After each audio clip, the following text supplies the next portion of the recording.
This is the 66th episode of this podcast. And every now and then I will repeat something that I discussed in the previous episode for several reasons. One is that it has been a long time since I discussed that topic, and it's important enough to discuss again. But the other is that my thinking is evolving. Especially after I'm applying the trust habits model and process to many organizations and individuals in the workshops. And I want to share my latest thinking on this topic. So today I will touch on a topic that I discussed in episode 6 of the first season in June of last year. And that's the relationship between micromanagement and trust. And I will give leaders actionable advice.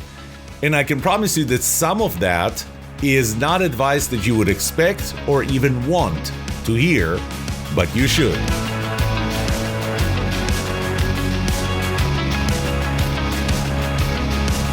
Welcome to The Trust Show. I'm Yoram Solomon, your host, the author of the Book of Trust, and facilitator of the Trust Habits Workshop. My mission is simple. I want to help you form habits that build your trustworthiness, because the answer to this question will have the biggest impact on your personal and professional success or failure. Can I trust you?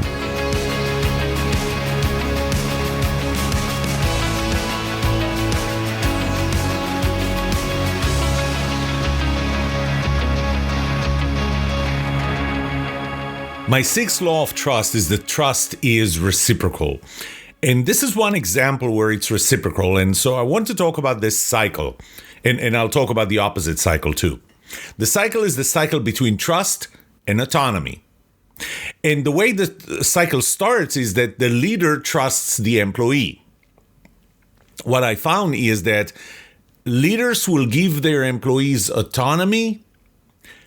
There is a 67% correlation of that if they trust the employee. So if I trust you, 67% correlation, I will give you autonomy. If I don't trust you, I'm not going to give you autonomy, obviously, but there is this correlation. When I talk about autonomy, I think it's very important that we define autonomy. And ever since I worked on my doctoral research, the best definition I ever found was by Teresa Amabile in Harvard Business School. And she explained autonomy, or the type of autonomy that is productive and leads to creativity in the workplace, as not letting your employee decide which mountain to climb, but letting them decide and determine how to climb that mountain. Look, you can't just give your employee a free hand to a blank check to do whatever they want to do on company time and on salary. I mean, I need you here for a purpose, but I'm not going to micromanage how you achieve that. So we need to be very, very clear on what the outcomes are, what we're trying to achieve, why we're trying to achieve that. But then you need to let the employee do it their own way. So it starts with the leader trusting the employee. If the leader trusts the employee, there's a 67% correlation that the leader would give the employee autonomy. Again, autonomy to decide how to climb the mountain, not which mountain to climb. But as a result, the employee will now trust the leader. And when I say trust the leader, the employee will trust the leader enough to try things without the fear of consequences. The employee will be willing to be more accountable for their own work, and there are a whole set of benefits that come out of it, because to the employee, the autonomy is a symptom of trust. And I'll talk more about the symptom part. It's a symptom of trust. And when the employee knows that the leader trusts them, there is a long list of benefits. They're going to experience a lot less stress, a lot higher engagement. There's a much higher probability that they're going to stay with the company, recommend the company to other friends and family, take fewer sick days. There are a lot of reasons why that trust is important. So the first cycle is the leader trusts the employee. The leader gives the employee autonomy. Therefore, the employee trusts the leader enough to try things to be more accountable. That's cycle number one. The opposite cycle, the dysfunctional cycle, the negative cycle, is the cycle of distrust and micromanagement. So now we have a leader who distrusts the employee. We don't trust that employee. If I don't trust that employee, I still have the same correlation of 67% between trust and autonomy. If I don't trust them, then I'm not going to give them autonomy.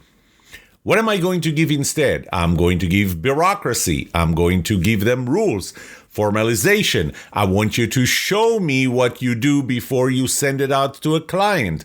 I'm not going to tell you what the cost is. I'm going to ask you to negotiate price with a client without knowing what the cost is. There's a whole bunch of instantiations of examples of what happens when you don't give autonomy.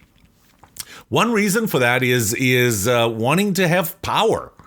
When a leader wants to have power, the more they can control the work of their employees, their subordinates, the more they feel power. So that could be a reason. But the bottom line is I'm going to start with the leader distrusts the employee, and therefore the leader does not give autonomy. If the employee does not get autonomy, the employee will not trust the leader, will distrust the leader.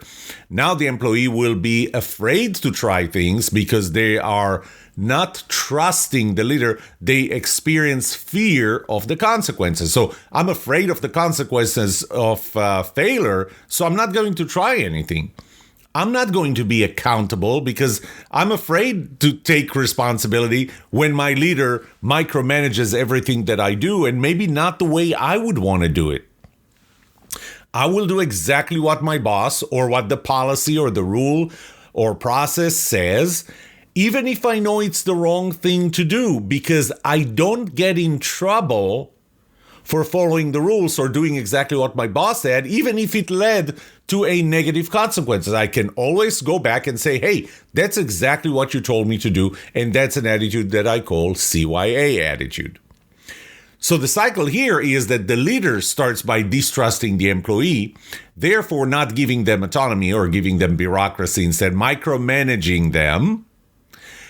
And therefore the employee doesn't trust the leader to do what's right, and instead they do what they're being told. Again, there's all the positive consequences we had for the employee feeling trust, because that distrust, micromanagement, is a symptom of distrust. And if I feel distrust, everything that was positive when I felt trust now is negative. I am more stressed. I'm less engaged. I'm less inclined to stay with this company. I'm much less inclined to recommend this company to other people, to bring them in, especially people that I care about.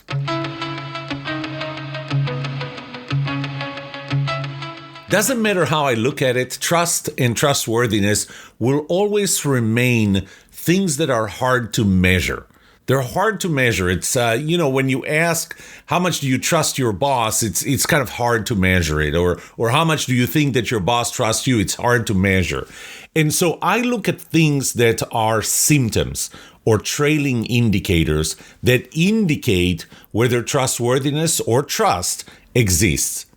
So to me, micromanagement or the opposite, autonomy, are a trailing indicator for the existence of trust, for the reasons that I explained with the two cycles. If I feel that micromanagement exists, I know that as a trailing indicator, I know that the boss does not trust me, that my leader doesn't trust me. It's a trailing indicator for that. It's also a leading indicator to the fact that I'm not trusting them. So if I know that micromanagement exists, I can assume that the employee does not trust the leader. By the way, that's not true 100% of the time, and I'll touch on that a little later. But now the question is, why?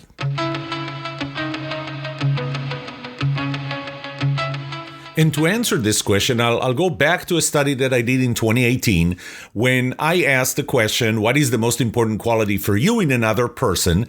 And I did give 6 types of people. Your boss, your employees, your peers, a salesperson trying to sell you something, your government representative, or your spouse. And number one, I'm not going to bother with number 5, but number 1 was trustworthiness with 61.2%. In fact, out of 5, with 61.2%, trustworthiness was more was listed as the most important quality in another person, more than the next 4 qualities combined. But here's an interesting thing. Even though it's 61.2%, only in 5 of those 6 relationships, trustworthiness was listed as number 1. Only in 5. When I asked leaders about their employees, people who work for them, leaders put in number 1, the most important quality with 47.5%, was the willingness to work hard. Not trustworthiness. Trustworthiness came in second, 39%. This reminds me always of a quote from Henry Ford, who said, why is it that every time I ask for a pair of hands, they come with a brain attached? It's amazing. You know, in 2018, we're still thinking that way. But what does it mean? If I don't care about your trustworthiness, and it's not that leaders don't care about trustworthiness at all, but it's really secondary to the willingness to work hard. What does it mean? Does it mean that I want to give you autonomy? To me, if you rank the willingness to work hard higher than trustworthiness, what it says is that you don't intend to give me autonomy.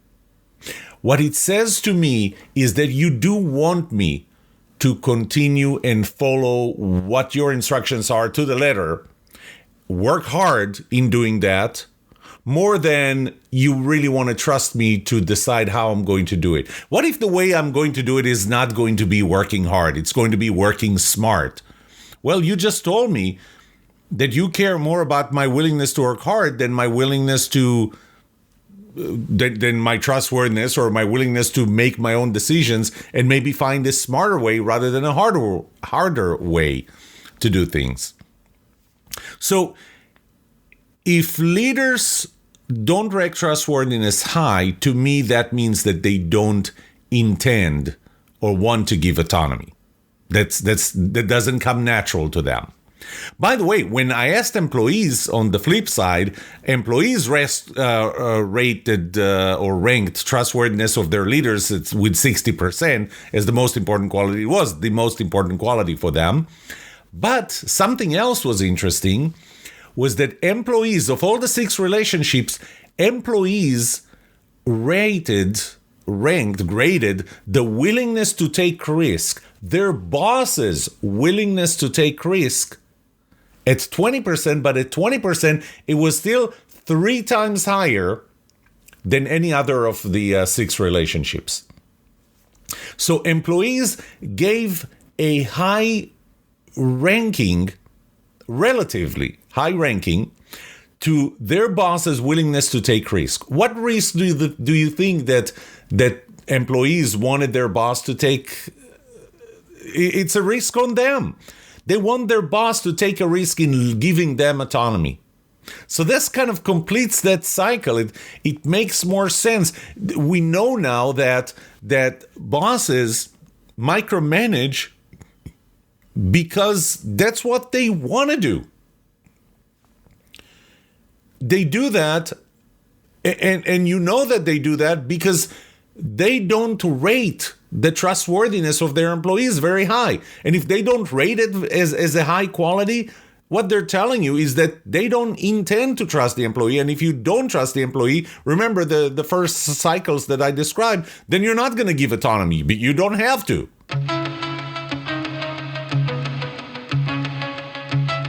You know, and before we get into the argument of whether autonomy is even good or bad, not only Teresa Amabile of Harvard identified autonomy as being important, but my own doctoral research, I found that one of the strongest correlations to creativity and productivity was with autonomy. What I found is it was a 47.4% correlation with a high statistical significance. If you care, it's with a P of less than 0.05, or 95% confidence is a better way to describe it. So with 95% confidence, I can tell you that there is a 47.4% impact of autonomy on creativity and productivity. So there are benefits here. There are very clear benefits to autonomy. So I think in general, what I'm saying here is that you need to have autonomy to have creativity and productivity. And leaders either need to find a way to give autonomy. And I'm going to talk about that. I'm going to talk about what leaders need to do a little later, but in this episode. Or they need to find other solutions, and I'll talk about that too. But it's important to note that not everyone wants autonomy. I remember back in Israel, I was at some point, I was the head of R&D for research and development for this technology company. I had several employees working for me, and I was the micromanager, period. I was a micromanager, and I knew that I was one. I didn't necessarily know back then the negative outcome of that, and that I'm hurting creativity and productivity. I didn't know, and I would venture to say that maybe even if I had known, maybe I wouldn't care. And I had two of my employees were working on this project, and I was very religiously and consistently micromanaging them. I mean, I would see them every day, ask them about every little step. Probably didn't read their expressions, or didn't read them well enough to know that they were annoyed or not annoyed. I didn't know.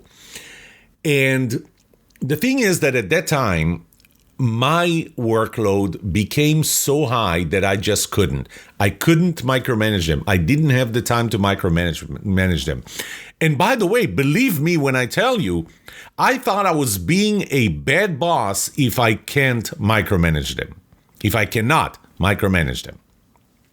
But I couldn't. I didn't have the time. So I just got both of them into my office, and I said, look, I'm not going to have the amount of time that I had until now to manage your project. So I'm going to ask you to manage it yourselves. They started working together. I met them, I think at that point it was once in 2 weeks. And they had all the autonomy that they needed. Their goal was to take that system and pass it through the French regulations that were very strict, and we already failed. And that was, by the way, the reason why I said, you know what, from this moment on, you manage it, you take it through completion. I can't, we already failed once. So they made changes to the system. They submitted it again. They failed again.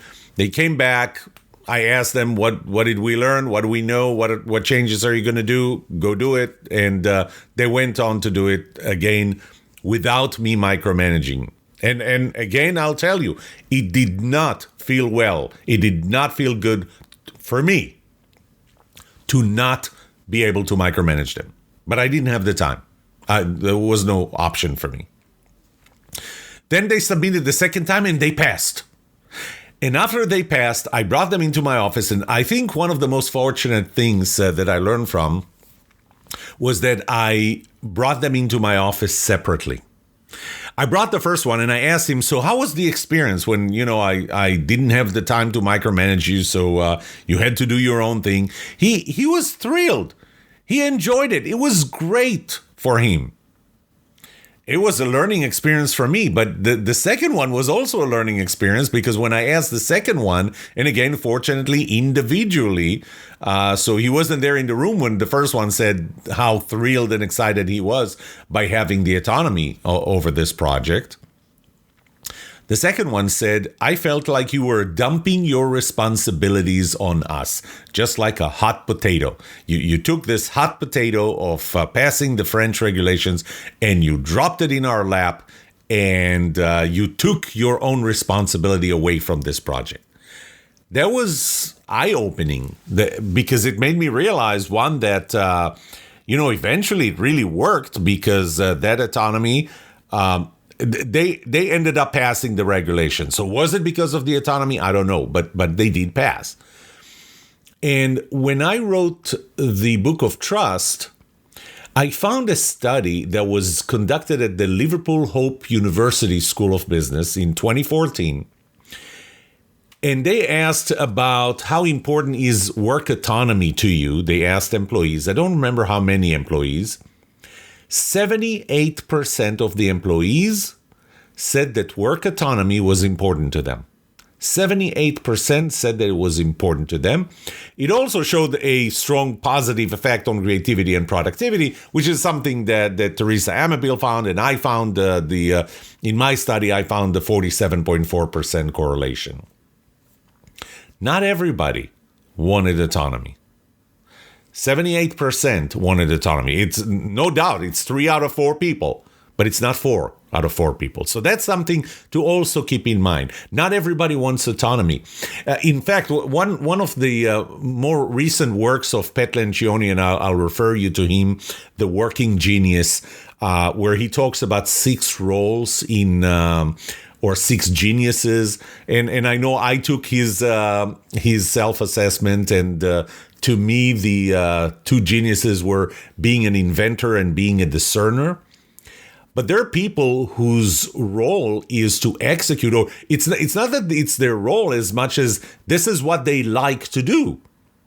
They don't want to think. They don't want to try and be creative. Maybe they don't think that they are creative. Maybe they're not creative. Not everybody is creative. Not everybody has to be creative. But they're the people that want to know exactly what you want from them, and they will execute it to the letter, and that's what they like to do. So not 100% of people think that work autonomy is important to them. One last thing that I need to say before I jump into, so what does a leader need to do? If you give autonomy, it must be visible and it must be expressed. You can't just know that you're giving autonomy without the employee finding out, or without the employee actually knowing that. I mean, they may end up finding out after the first time they fail in something. They would be very hard pressed to come back and share bad results or give you bad news, and then they'll find out that you're okay with bad news. I mean, you're not celebrating it, but you're accepting it, and it's not the end of the world. But a better way would actually to make sure that this autonomy is visible, expressed, and I would say very clear. Again, you're not telling your employees, do whatever you want to do and while you're here. You're telling them what is it that you want them to do, what is the mountain at a certain level, but you don't get involved below. You don't micromanage them. So it has to be visible and it has to be expressed. And next, let's talk about what does the leader need to do.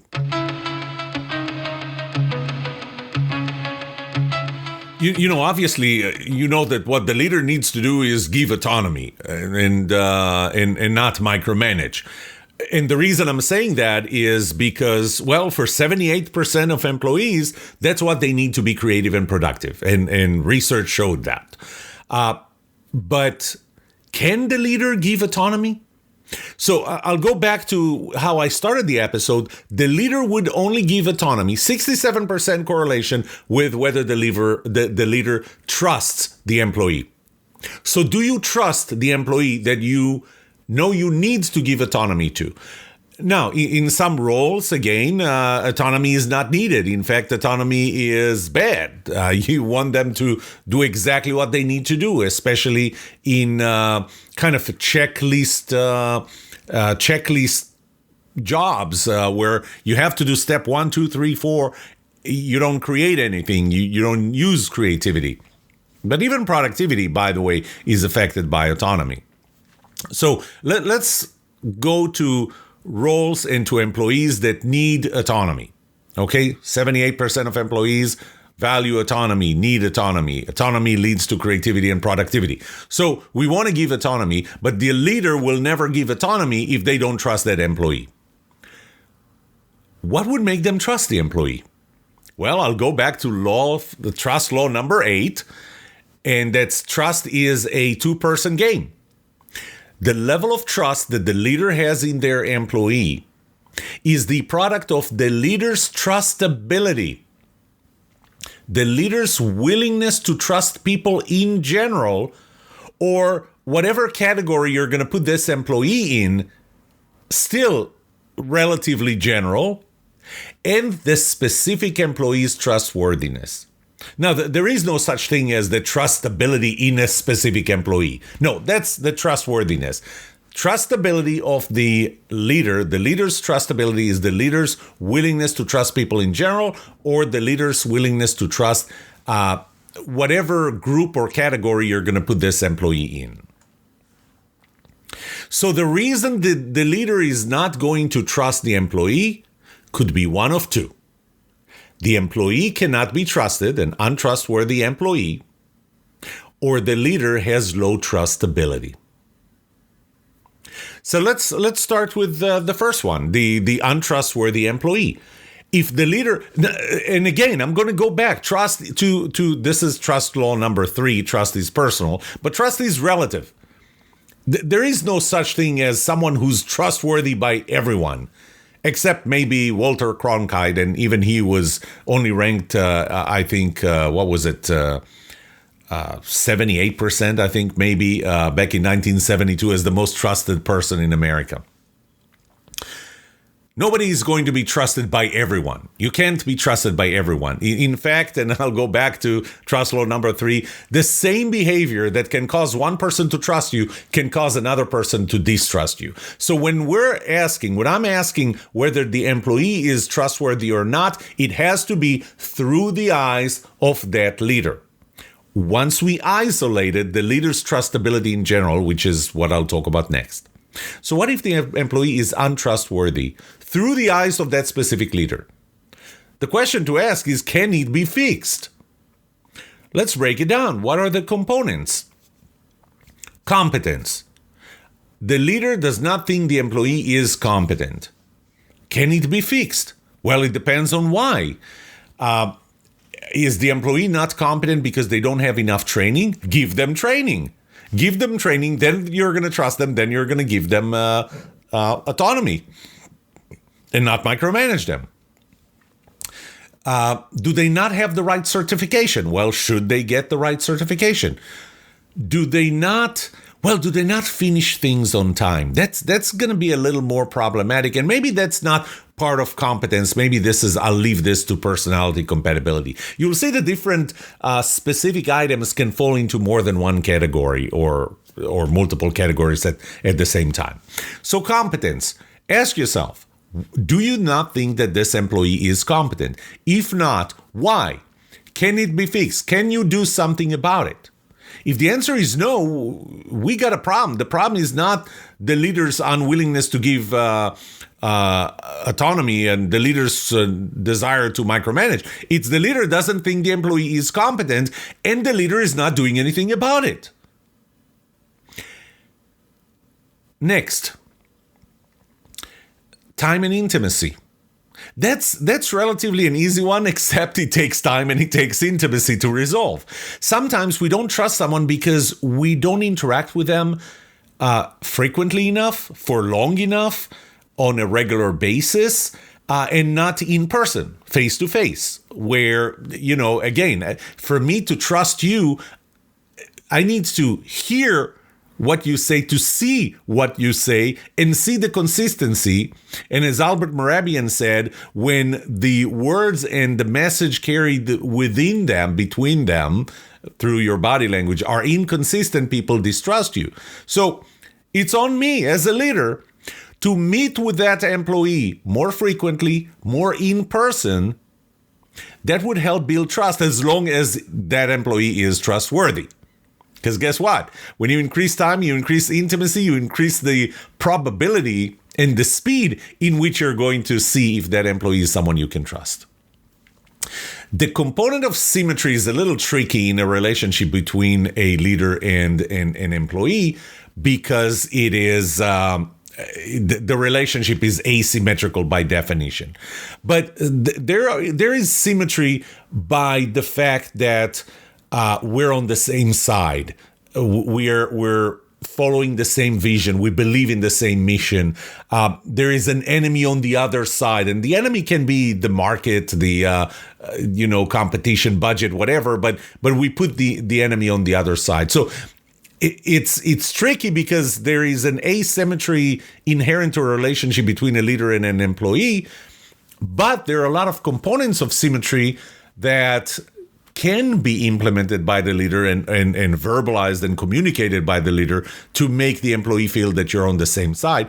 But really, right now, we're talking about whether you, the leader, feel that you're on the same side with the employee enough that you can trust them.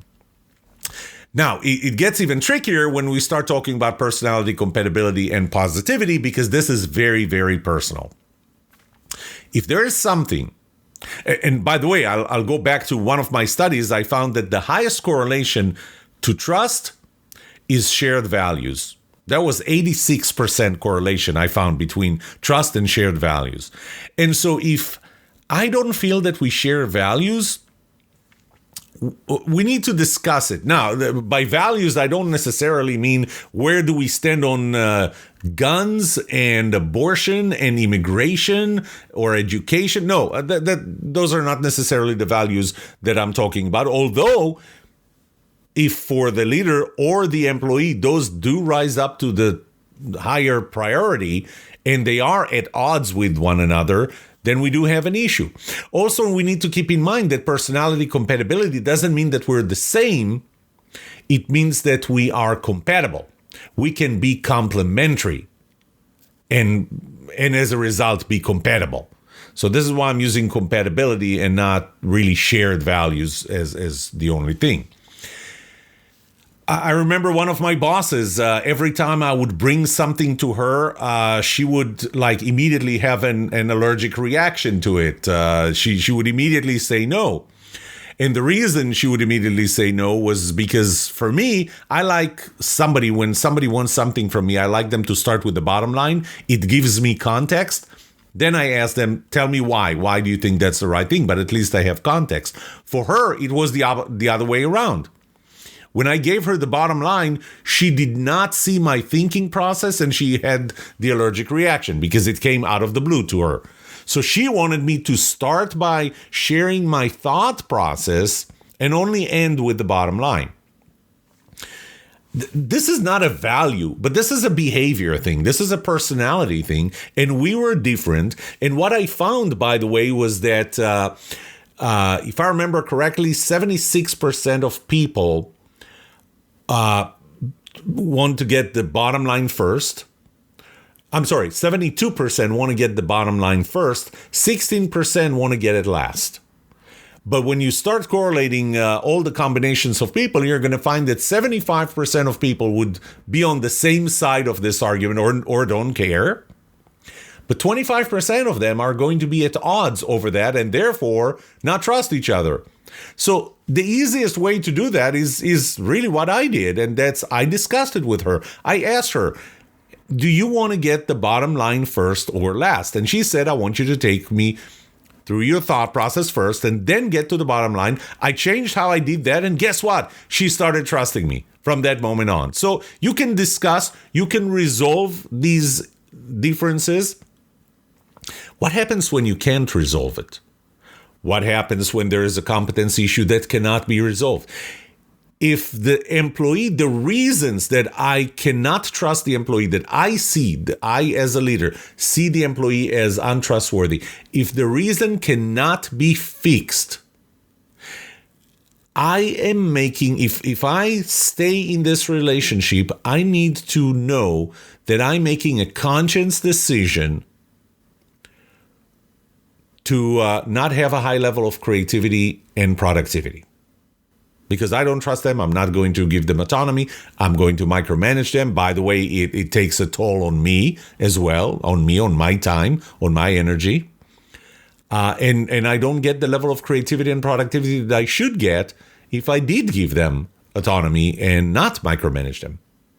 So I have to find out, first of all, if the reason I don't trust this employee is because of the employee's untrustworthiness or my untrustability, which I'll talk about in a minute.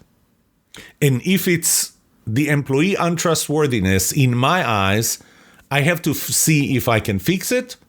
If it can be fixed, let's fix it. Let's resolve it so I can trust you and I will give you autonomy and I will not micromanage you and we will get the creativity and productivity that we can get. And if it cannot be fixed, I need to make a decision. Am I willing to continue in this less productive, less creative way? Or I need to sever this relationship?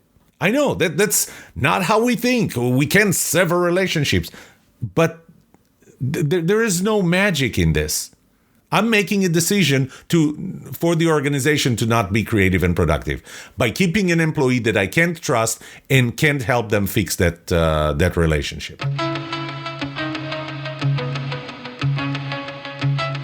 But I already told you that there are two possible reasons why the leader can't trust the employee. One of them is because the employee is untrustworthy through the leader's eyes. We talked about that. The other is that I have low trustability in general, in people, or in this specific employee. Now, why do I have it? We're the sum of our experiences. Maybe it's the experiences I went through life that made me not trust people. Maybe that's how I am. Maybe it's genetic. Doesn't matter. The bottom line is that I have low trustability. So the next question is, can I get over it? Well, that's a hard one to get over with. But this takes me back to trust law number 6, that trust is reciprocal. And when I talk about the reciprocity of trust, what I say is that if you trust someone and you show them that you trust them, they will behave in a trustworthy way. Can I start with trust? And what I show is that, if my employee started at, let's say, 50% trustworthiness, if I started at 0 level trust, the level of employee trustworthiness is going to start declining when they see I don't trust them. My level of trust in them will start increasing because I can see that to some extent I can trust them. Let's just say that theoretically, hypothetically, we end up at about 25% trust in them and their trustworthiness. If I started at 100% and they are at 50% trustworthiness, then I will obviously realize that I trusted them a little more than they did earn. But they will, due to cognitive dissonance, start increasing their own trustworthiness level. And let's say that hypothetically and theoretically, we're going to end up at 75%. So I should start at 100%, give 100% trust, right? No, that's not realistic. That's going to make me feel so strong that I'm in danger because I know what the risks are. And I'm trusting somebody that I know or feel or think should not be trusted that much by a lot more. So I'm not advocating that you start at 100%. What I'm saying is ask yourself, how much can I trust this employee? And let's say, again, hypothetically, theoretically, and I talked about in previous episodes, I talked about measuring and assessing trustworthiness. But let's say that I can assume that I can assess my employee's trustworthiness and that it would be on a rank of 0 to 100%, and I decided that it's at 73%. Start by trusting them at 78%. Not at 100%, at 78%. 5% more. The important part here is that you trust them a little more than you believe they earned. Because then they will start behaving a slightly more trustworthy way. And you will feel that, maybe now they're at 75. Maybe now I can trust them at 80. And it's going to take time, but overall, the trend is going in the positive direction towards the trustworthiness cycle. Whereas if I trust them less than they earn, then we're starting to go down and down and down and down into the distrust, untrustworthiness cycle. So can I get over it? You can only answer it. If you're a leader, you can only answer it yourself by answering, can I trust that person a little more than I believe they earned trust or they're trustworthy. What if I can't? What if I can't get over it? Get over my low trustability?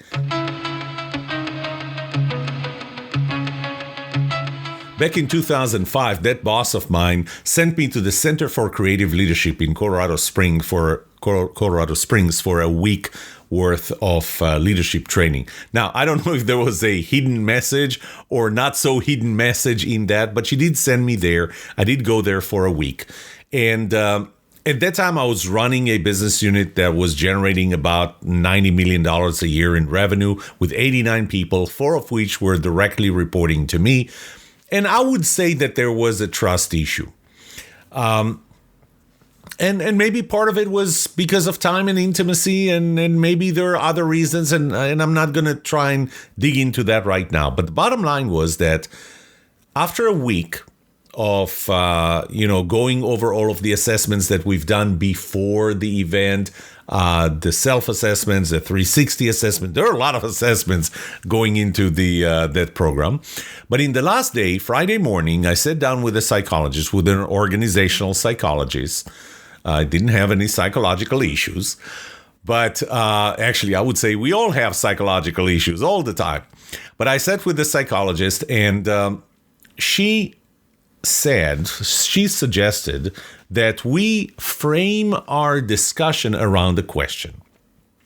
Now, I had a lot of experience with startup companies, and at the time I was working for a company that was a Fortune 200 company, and was obviously not a startup. And she said, why don't we frame the question or the discussion around the question, am I a startup person or a large company person? Which, by the way, is a great question. It's a great framing question for a leader, especially a leader coming from a startup into a large company. I had a question that bothered me even more. And I suggested, why don't we frame our conversation around the question, am I a leader or an individual contributor? I love being an individual contributor. You know something? What I do right now, developing this framework of trust habits and all, that's an individual contributor role. I'm not leading a group of people to develop this. I'm doing it myself. And I love doing it. I loved writing software in the past. So am I a leader or an individual contributor? We talked for about 2 hours. And after 2 hours, we were done. We had the graduation, got on a plane, landed back in Dallas. Monday morning, went to my boss and said, I quit. I didn't quit the company. I wanted to quit my job. I did not want to lead those people. By the way, at that point, that's a very tough decision. We live in a world, well, I wouldn't say a world, but in our country, leadership is something to strive to. We even go as far as say, everybody's a leader. No, not everybody's a leader. Trust me, not everybody's a leader. Not everybody wants to be a leader. Not everybody is feeling a role of a leader. When you're developing software and you're sitting in your own cube doing that all day long, you are not a leader. And I'm not going to tell you that you're a leader just because it's the politically correct statement to make. We have a whole bunch of leadership programs at the government and in companies and in nonprofit and anywhere. Everybody wants to be a leader. Not everybody should be a leader. If you ever heard of a book called The Peter Principle, you may know the Peter Principle. You just didn't know that it was actually a book. I have that book. In essence, the Peter Principle says that a person will forever be promoted to their level of incompetence. Think about that. A person will always get promoted to their level of incompetence. What we do is we take a great individual contributor, best software programmer ever, and because they're so great, we promote them and we make them leaders of others while they might not be good leaders. And you know when they get stuck in a job, in a role? When they're not good at it and they're not going to get promoted anymore. Why promote them there if they're not a good leader? That's what I felt about myself. I know I'm being vulnerable with you right now, but that's what I felt about myself. I did not think that I was a good leader. And what I felt was that I had low trustability. I felt, and you know what, rightfully so, that the things that I did as an individual contributor, I did them better than my employees. Fair enough, but that doesn't make me a good leader. It makes me a great individual contributor. It's a tough decision to make in a company. I mean, everybody, even in a company with 35,000 employees, everybody who's on a leadership path keeps thinking about, oh, I'm going to go up and go up and, where's the top? The top is to be the CEO. The moment you say, I don't want to be a leader, is the moment you say, I will never be the CEO of this company and probably no other company. So ask yourself, do you have low trustability in people in general or in your employees or however you categorize them, still in general, but a little more particular? Can you get over it? Do you want to get over it? I don't. I enjoy being an individual contributor. I want to stay an individual contributor. I don't want to lead people. I don't trust people. And that's fine.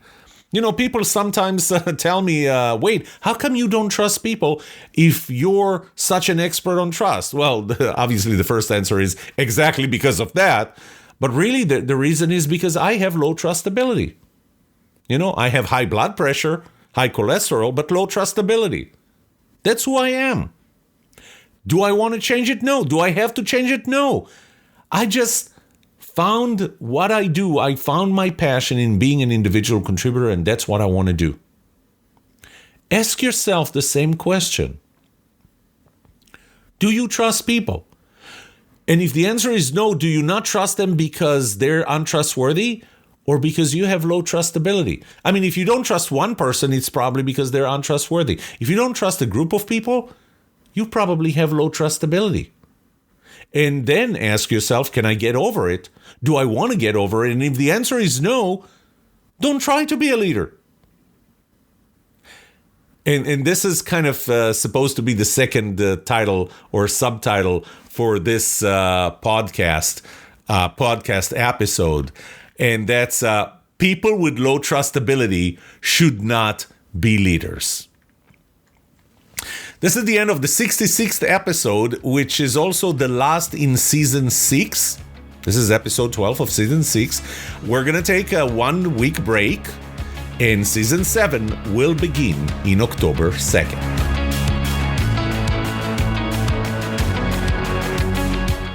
What would you like to know about trust and trustworthiness? Let me know and I'll answer it in a future episode. I would love to hear from you. Email me at yoram@thetrustshow.com. If you like this episode, subscribe to the show so you will automatically get notified when I release a new episode. Rate it. Write a review for this podcast because those ratings help not only you, but also others looking for podcasts just like this. If you're looking for more resources to learn about how to build trust, be trusted, or know who to trust, look up my workshops, online courses, books, or go to my website, trusthabits.com. And remember that the answer to these 2 questions will have the biggest impact on your personal and professional success or failure. Can I trust you, and can you trust me? Thank you for listening or watching The Trust Show.